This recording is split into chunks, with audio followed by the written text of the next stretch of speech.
Bonsoir et bienvenue à ce tout premier épisode de l'Hebdo, votre référence en actualité estivale dans les Basses-Laurentides. Je m'appelle Héloïse Lagacé et j'ai le plaisir d'être votre animatrice tout au long de l'été. Cette semaine à l'émission, on découvre rodéo et danse en ligne au festival Country Nord-Ouest. Blainville se réunit à la marche pour l'Alzheimer IG Gestion de patrimoine. La maison Le Paravent célèbre la fête de la floraison et le Petit Train du Nord nous donne un avant-goût de sa saison estivale. Bonne émission!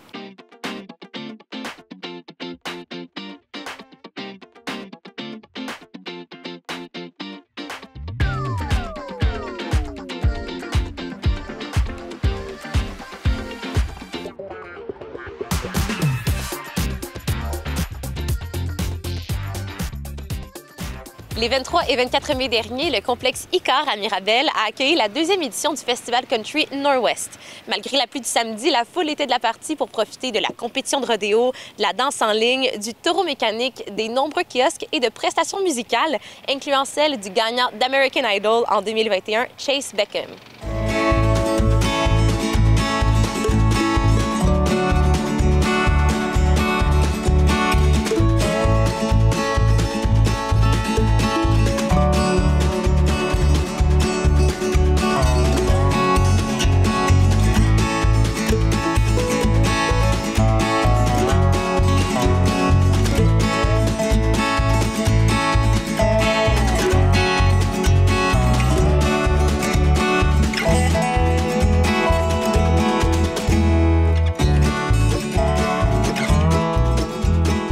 Le Festival Nord-Ouest, principalement, c'est un rodéo qui est produit par Wild Time Productions, un des meilleurs producteurs de rodéo au Québec.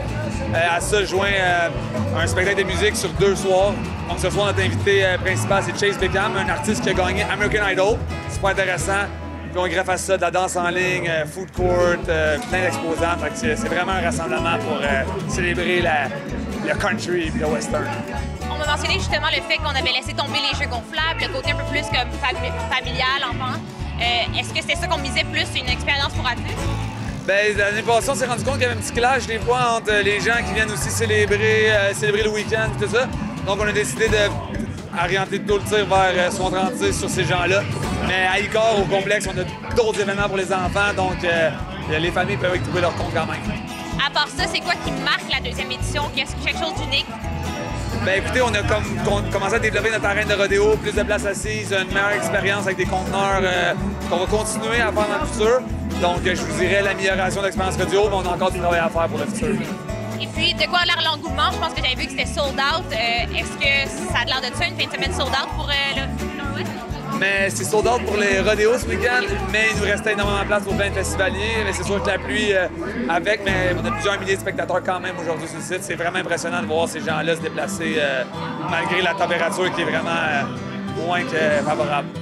Donc pour l'instant, vous considérez que l'expérience est à la hauteur et que les gens sont au rendez-vous relativement? Quand même, c'est sûr que des gens qui passent la journée à l'extérieur à 6 degrés à la pluie au mois de mai, des fois c'est moins le fun. Mais je pense que les gens ont du plaisir quand même et on a fait notre possible pour leur offrir la meilleure expérience.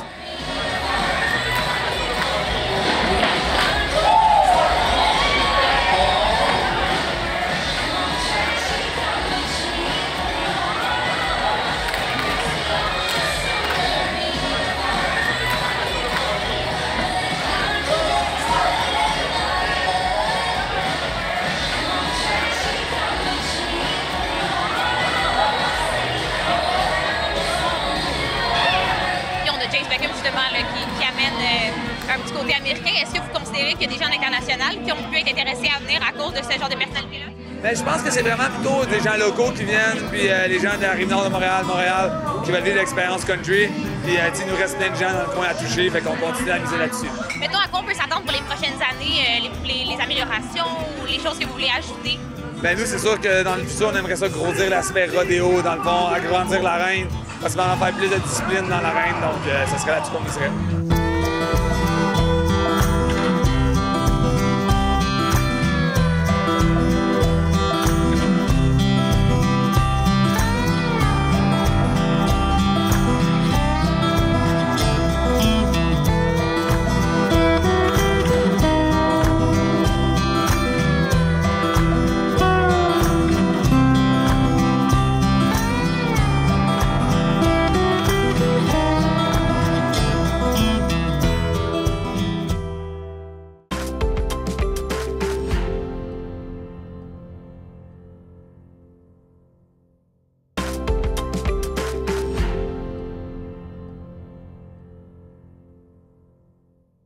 Le 25 mai dernier, plusieurs se sont rassemblés au parc équestre de Blainville pour prendre part à la nouvelle édition de la Marche pour l'Alzheimer IG Gestion de patrimoine sous le thème « Pour qui marcherez-vous ?», organisée par la Société Alzheimer Laurentide. TVBL était sur les lieux pour l'occasion.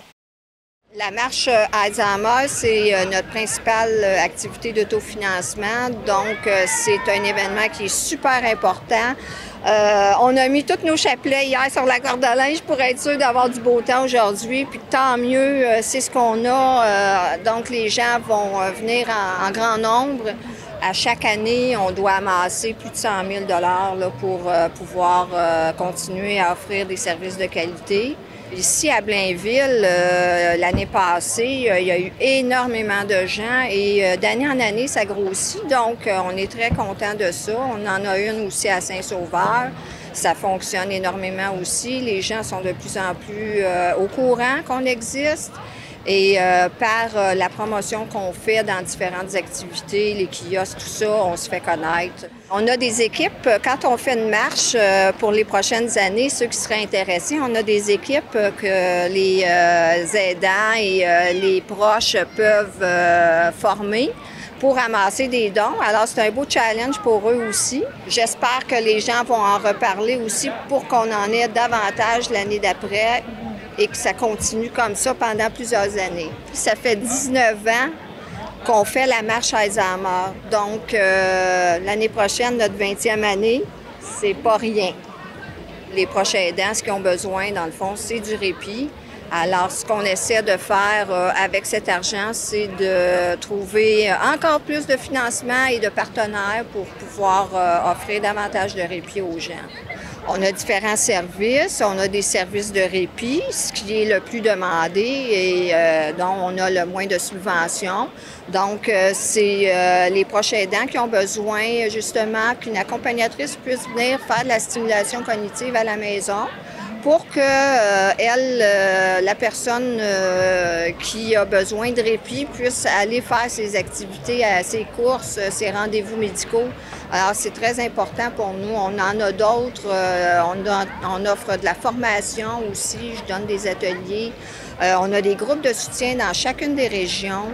Donc, de Oka à Mont-Laurier, on offre des groupes de soutien. Alors, informez-vous auprès de notre société en téléphonant. On va tous vous informer. On a des rencontres individuelles, familiales, quand il y a des situations importantes là, à discuter. On donne de l'information aussi téléphonique. Donc, on a de l'écoute téléphonique 5 jours semaine. Les gens peuvent appeler soit pour s'informer ou même pour ventiler. Hein. C'est important là, de pouvoir parler à quelqu'un et souvent dans la famille, c'est pas le meilleur endroit pour en parler.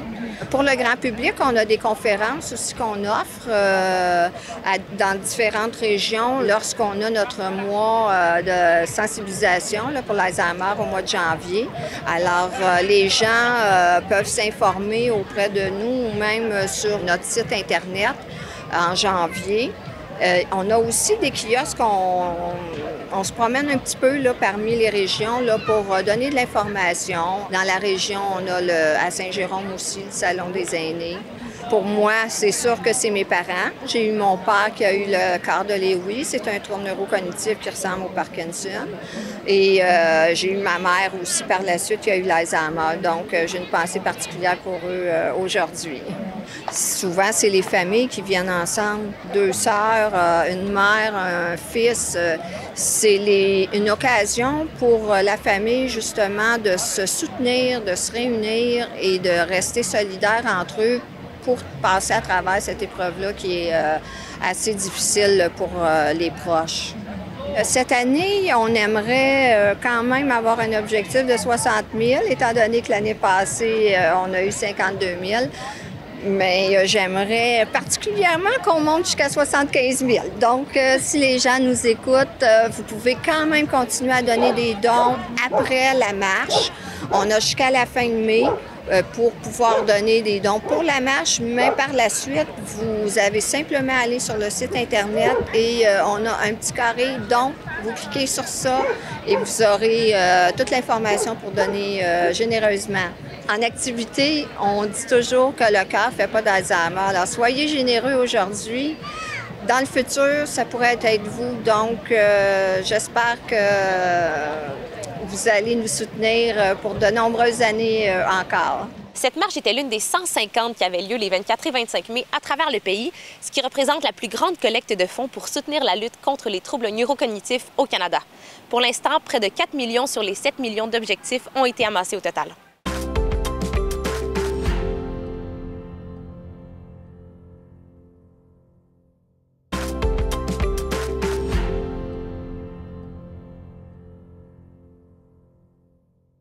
Une nouveauté cette année pour l'hebdo, Alexis Lafrance, étudiant au secondaire, nous présente sa chronique jeunesse.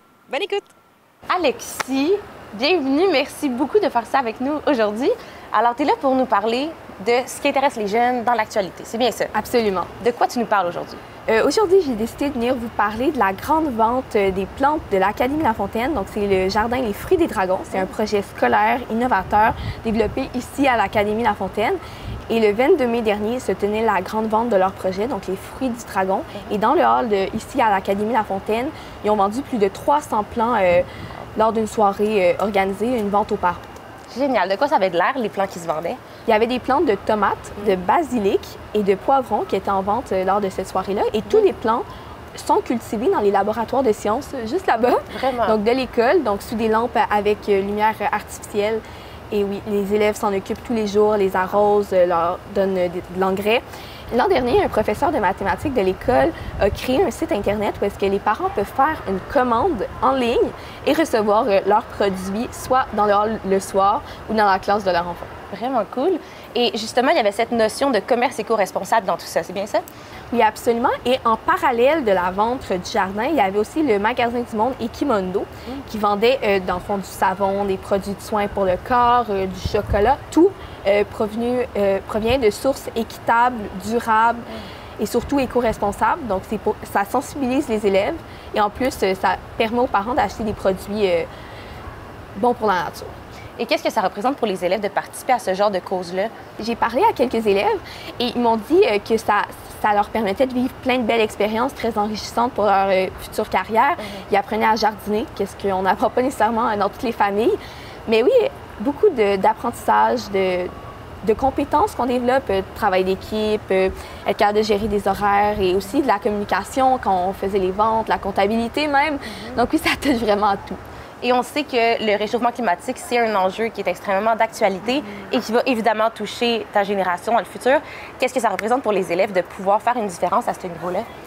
Je pense que c'est grandiose parce que, oui, le réchauffement climatique est là. Les élèves sont souvent sensibilisés, ils savent que ça existe, mais de pouvoir prendre action là-dessus, de pouvoir avoir l'opportunité de faire un projet qui leur permet d'avancer dans cette cause-là et de faire une véritable différence.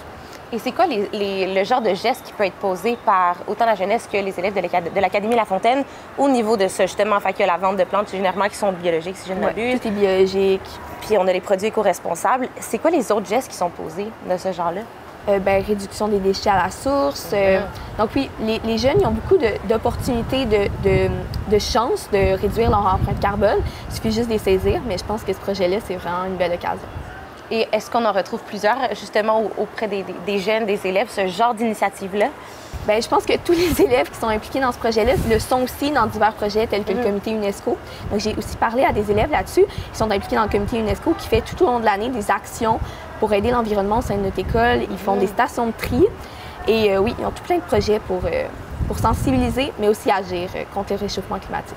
Génial. Et selon toi, mettons, ce genre de geste-là, est-ce que ça a un réel impact? Qu'est-ce qu'il faudrait faire de plus pour avoir ce genre d'impact-là? Bien, je pense que tous les petits gestes comptent. Et oui, ça fait une différence, même si on ne la voit pas à petite échelle.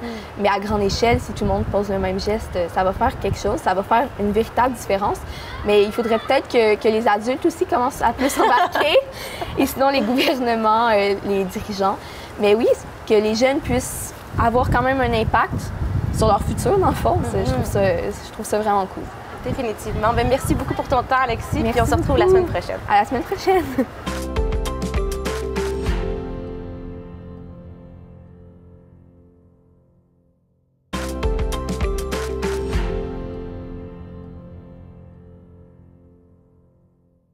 Le 25 mai dernier, au Domaine La France à Saint-Joseph-du-Lac, avait lieu la fête de la floraison organisée par la Maison Le Paravent. Cet événement qui a rassemblé brunch printanier et encans silencieux souhaitait célébrer les 3 ans de l'organisation et mettre en lumière les services offerts aux femmes en situation d'itinérance ou à risque d'itinérance de la région. Tous les fonds amassés lors de ce brunch bénéfice permettront de maintenir ces services et de faire rayonner la mission de cette maison d'hébergement. En fait, on voulait vraiment créer un événement qui rallie la communauté puis tous nos producteurs locaux. Ça fait 3 ans maintenant qu'on est établis dans la région, puis il y a beaucoup de gens qui nous connaissaient pas comme organisme. Donc, on voulait vraiment faire un lien entre tous les gens qui veulent nous soutenir, mais qui n'ont pas toujours l'occasion de le faire ou qui veulent le faire d'une façon différente. Donc, en venant à l'événement aujourd'hui, au Domaine La France, qui est vraiment local, qui est connu, puis ensuite de faire le lien avec tous nos amis, nos familles, tout ça qui nous soutiennent au quotidien. Fait que l'objectif aujourd'hui, c'est de sensibiliser les gens à la cause, de se faire connaître aussi en tant qu'organisme, puis de remercier en même temps toutes les gens qui nous soutiennent tout le temps. On est une maison d'hébergement qui accueille des femmes en situation d'itinérance, mais aussi des femmes qui vivent des situations de précarité sociale ou de risque d'itinérance, puis on les accompagne vraiment dans le retour vers l'autonomie. En fait, le but, c'est qu'ils maintiennent un logement à long terme suite à leur hébergement. Tous les fonds amassés vont directement à la maison, donc servent à la cause, nous aident en fait à continuer qu'est-ce qu'on fait au quotidien, à pouvoir accueillir plus de femmes puis à poursuivre nos activités. Moi et Marie-Hélène, en fait, on est nés à Saint-Joseph-du-Lac, on a grandi ici. Il y a un lien vraiment important pour nous dans la région. C'est tous des gens qui nous connaissent, nous, mais qui connaissent pas nécessairement qu'est-ce qu'on fait comme travail. Fait que c'est l'opportunité de tout mettre ça ensemble puis de créer ce lien-là. Ils peuvent toujours aller sur notre site Internet, Maison Le Paravent. Il y a différentes façons de donner directement en ligne. Ils peuvent nous contacter aussi, ils peuvent nous envoyer des montants par la poste aussi. Il y a plusieurs façons de nous soutenir au courant de l'année. On a d'autres événements, des fois aussi bénéfices. En tant qu'organisme communautaire, en fait, tous les fonds servent à la mission. Au quotidien, nous, c'est un service qui est offert 24/7. Donc, ça nous prend une équipe complète pour pouvoir offrir les services. On a des intervenants qui sont là, qui vont accompagner les femmes autant dans apprendre à cuisiner, faire un budget, faire une réinsertion à l'emploi, juste avoir une présence, quelqu'un qui peut les écouter aussi quand elles vivent des moments difficiles, à reprendre une routine de vie, tout ça. Mais ça prend toute une équipe derrière ça. Puis il y a toute la gestion de la maison aussi. Donc les fonds servent à ça. Merci à tout le monde d'être là aujourd'hui, de nous soutenir. On sent vraiment qu'on est proche des gens et que la communauté est là derrière nous pour qu'on continue.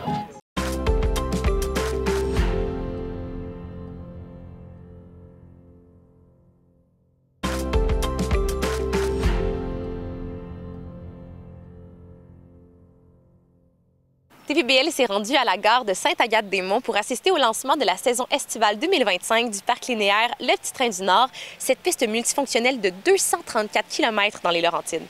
On a fait le lancement aujourd'hui de la saison, bien évidemment, même si Dame Nature n'est pas de notre côté, mais on a lancé aussi aujourd'hui un passeport découverte, qui est un petit bijou, un passeport qu'on peut aller faire estampiller à travers différents lieux sur le parc linéaire. Puis, après 10 estampillages, on peut aller se procurer un écusson à l'effigie du Petit Train du Nord. Ce passeport-là est extraordinaire. Il met en valeur tous les attraits, les partenaires, les commerces du milieu, puis les endroits qui sont intéressants à aller visiter. On a aussi lancé la nouvelle mouture de la carte du Petit Train du Nord, qui met vraiment le passeport, la carte, met en valeur les gares, notre histoire, notre patrimoine, parce que le Petit Train du Nord, c'est ça aussi. C'est beaucoup d'histoire, c'est riche en histoire. Puis, bien évidemment, on a inauguré aujourd'hui les rénovations puis le réaménagement de la gare de Sainte-Agathe. La Corporation du Petit Train du Nord, on opère 2 bureaux d'accueil, soit au kilomètre 14 à la gare de Prévost, depuis déjà plusieurs années, mais cette année, on a inauguré, on a rénové la gare de Sainte-Agathe, soit au kilomètre 49. Donc, on est allé redonner un peu de lueur et de vie dans ce lieu-là qui est extraordinaire, où on accueille des milliers d'utilisateurs du parc linéaire chaque année. Donc, la Ville nous prête ses locaux, puis on est très fiers de pouvoir occuper ces lieux-là qui sont empreints d'histoire. On veut redonner le goût aux gens de redécouvrir notre histoire, de redécouvrir le parc. Puis, je pense que c'est aujourd'hui un lancement de plusieurs mois de travail qui met en lumière notre identité. C'est sûr qu'on va s'attendre à beaucoup d'utilisateurs. On on en parle partout, on l'annonce, donc ça va bouger. Au Petit Train-du-Nord, on espère avoir du beau temps, de la belle température, même si on peut rouler quand la température n'est pas de notre côté. Mais on s'attend vraiment à ça, à des sourires, à des lieux d'échange, puis à des lieux de rencontre pendant l'été. C'est sûr qu'avec nos patrouilleurs, on travaille vraiment fort à la sensibilisation et tout ça. On a fait des petites capsules aussi qui expliquent c'est quoi le rôle des patrouilleurs, pourquoi ils sont là. Donc, il y aura de la diffusion qui sera fait aussi à travers les réseaux sociaux. Le passeport découverte nous permet aussi d'aller voir notre équipe de patrouille pour aller chercher l'écusson, finalement, de la patrouille, pour poser des questions, pour voir qu'est-ce qu'ils font et tout ça. On aménage aussi toujours des kiosques de sécurité SAAQ. Donc, c'est une subvention de l'Association des réseaux cyclables du Québec. Donc, une 14-15aine de kiosques de sécurité. On travaille toujours avec aussi les corps policiers pour essayer de sensibiliser les gens à oser ralentir, hein, comme notre slogan le dit. Donc, on rappelle aux gens, c'est le 22 km/h sur le parc, 10 km/h à l'approche de milieux urbains, des gares ou des grands centres, pour le plaisir de tous aussi, puis assurer une saine cohabitation. Le Petit Train-du-Nord, c'est ça. Si on ose ralentir, on ose découvrir. C'est pas un lieu pour aller faire de la grande vitesse ou aller s'entraîner. Donc, c'est ce qu'on essaie de sensibiliser le plus la clientèle. On a fait une étude de retombées économiques en 2022, puis on a lancé les résultats en 2023. Donc, cette étude-là relevait que le Petit Train-du-Nord génère en moyenne 68 millions en retombées économiques et qui peut contribuer à la création de 917 emplois dans une saison estivale. Donc, on est vraiment super emballés de ces chiffres-là. D'autant plus que cette étude-là a été faite post-pandémie, donc tout de suite après la pandémie, où le tourisme et où la fréquentation avait un peu rebaissé. Donc, éventuellement, on sera très enclin à en refaire une autre pour vous partager encore ces chiffres-là, parce que le Petit Train-du-Nord, c'est la contribution au développement économique de toute une région. C'est un principal lieu identitaire pour la région des Laurentides. Donc, les gens adorent le découvrir, puis on adore les accueillir aussi. Il est possible de se procurer le tout nouveau passeport découverte aux gares de Prévost au kilomètre 14 et de Sainte-Agathe au kilomètre 49 dans les commerces participants ou en ligne au coût de 5 $. La nouvelle carte pratique du parc, quant à elle, est disponible dans les points d'accueil ou en ligne.